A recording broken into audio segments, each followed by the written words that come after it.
As we continue our discussion of ethos, we next consider our appearance. Appearance affects ethos, and we need to understand this because ethos is the character of the speaker. The way you dress communicates your character. That's why, for example, you need to take care of yourself, your health, physically. It's hard, if you've ever had to do it, it's hard to sit and listen to a man who is grossly overweight. Because in your mind you're thinking that obviously his life does not back up his profession. He's not disciplined in his regular life. And of course then that demonstrates poor moral character. So it's hard to listen to something like that. Or to someone like that, I should say. The same thing with a slovenly appearance. Hair not combed. Or on the other hand, to me, I have a hard time with men who soup their hair.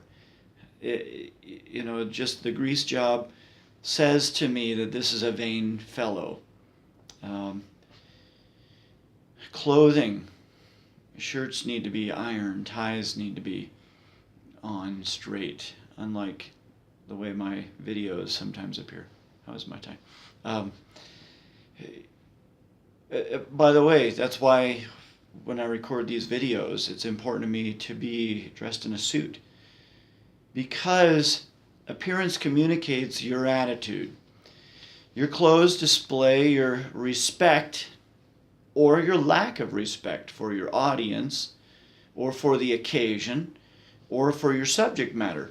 And that's why the fad, it's not a new fad, but probably a decade-old fad, of preachers dressing in blue jeans, no tie, maybe open collar, blue jeans and a jacket, or some other kind of casual, and of course it gets even more casual. The guy who preaches in a Hawaiian shirt and a pair of Bermuda shorts and flip-flops.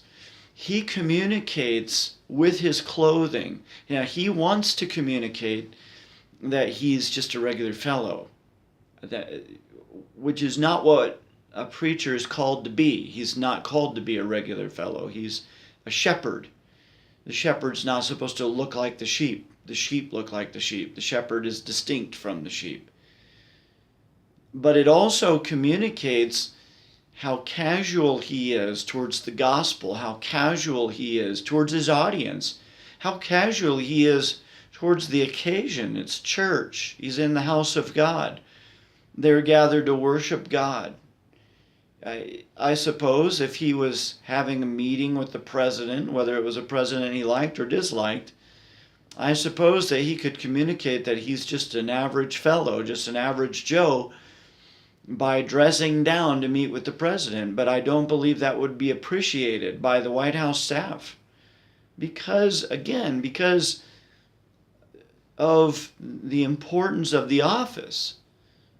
How much more important is it when we're gathered to worship the creator of mankind, the ruler of the universe, the sovereign God? How much more important is it for us to communicate that this matters, this means something? When you're speaking in public, you need to dress for it. That's why, even though, because much of this class is conducted through recordings and online postings, you're tempted to be casual about it. Nonetheless, when I'm grading your presentations, your oral presentations, video recordings, if you're not dressed for the occasion, I mark you down. If you're, young ladies wearing a sweatshirt, you're going to be marked for that. If you're a young man and you're wearing a fleece or a fleece vest or something like that, it communicates a casualness, and I want you to learn to honor the occasion, honor your subject matter. remembering that even though it is a class and you're just trying to pass, still what you're saying is important, or it ought to be important to you. It ought to be important enough that you dress for it. So we need to remember this and be mindful of it. Really some of the things I'm going to say are just good principles for life. Too often we dress for ourselves. Dressing appropriately is a way of respecting your neighbor and loving your neighbor. You wouldn't wear a suit and wingtips to play basketball, and you shouldn't wear gym shoes and gym shorts to do a speech. You need to respect, and you communicate that respect. Really, you love your neighbor with your clothing. If you think about it, instead of thinking mainly of yourself and what's comfortable for you and what you like to wear, you ought to think about the person who has to look at you all day, and dress for that person. As Christians, we really must dress in a way that demonstrates love for our neighbor. That's why young ladies should not dress immodestly. It communicates a lack of love and respect for young men who are going to look at her during the day. And she needs to be mindful of whether she's stumbling her brother or not. So don't think mainly of yourself in the way you dress. Think of others. I'll tell you, I hate ties. I hate putting them on. I hate wearing them. I take them off as soon as I can. I'm not a big fan of the sport coat or the suit coat. And white shirts, to me, are vanilla. But nonetheless, I need to be professional in my appearance.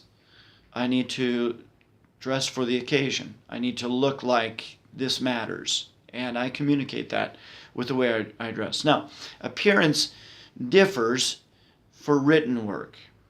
When it comes to written work, obviously what you're wearing when you're writing is not such a big deal. You can write in virtually anything. You can wear your PJs and write. Though it is important for you to recognize the important role that dress plays in your attitude. Try it sometime. Sit down and write in your PJs or in a pair of gym shorts and a t-shirt. And then write the same subject, but put on a tie, put on a suit, and dress that way, and see how your attitude changes as you do that.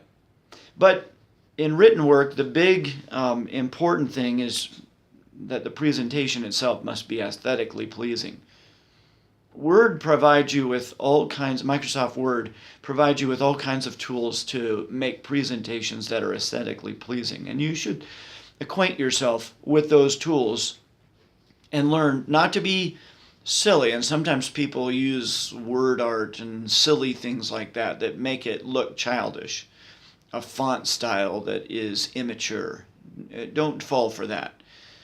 You want your presentations to be professional in appearance, but your presentation ought to be aesthetically pleasing. If you, just for an example, consider the way magazines put emphasis on art. Even with their articles, they want it to look nice, to be a professional. Occasionally when I'm getting my car fixed or oil changed, I'll pick up Sports Illustrated or ESPN, the magazine. And it's interesting that even in sports articles, they're not using childish fonts. They're using a professional font, but also not putting professionalism first. They are emphasizing something that looks nice for the reader. Makes it easier to read, and it communicates, that's what you need to understand. It communicates your attitude towards your subject. So we want to consider appearance.